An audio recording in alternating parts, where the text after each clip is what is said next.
Let's start with the good news then. Back with the Coventry Blaze for another year.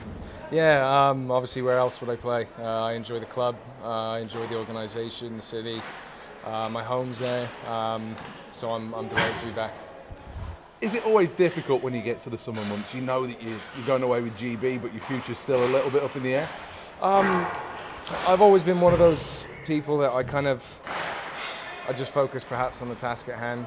I'm not going to say I don't think about things like that, but obviously coming away with GB and I've done it for a number of years, so for me it was all about focusing on this trip and sort of getting on with the task at hand, so to speak.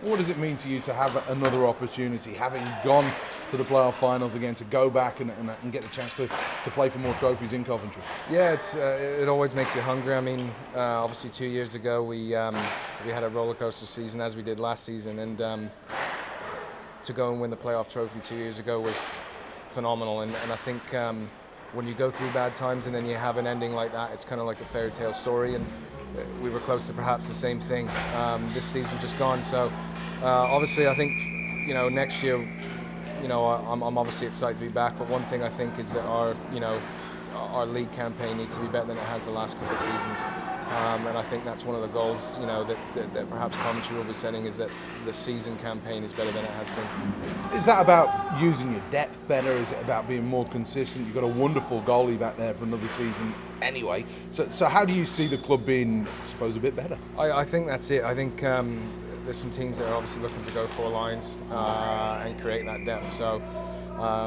obviously I know James is working hard this summer, and I mean I'm not quite sure on the 4 lines and what Coventry's approach will be. Time's obviously going to tell, but absolutely I think consistency is key. I think that let us down both seasons. Before Christmas, both seasons I think we were not consistent enough. I think last season we were very good at home, we weren't good enough on the road, and that's one thing that needs to improve. And would you like to see the CVT line back together again? Yeah, of course. I've enjoyed playing with both, obviously Ash and Ross. We've come to know each other very well as line mates, and obviously I haven't been playing with V, but I've been playing with Ash, and I think we've linked up a couple of times. So I've enjoyed that.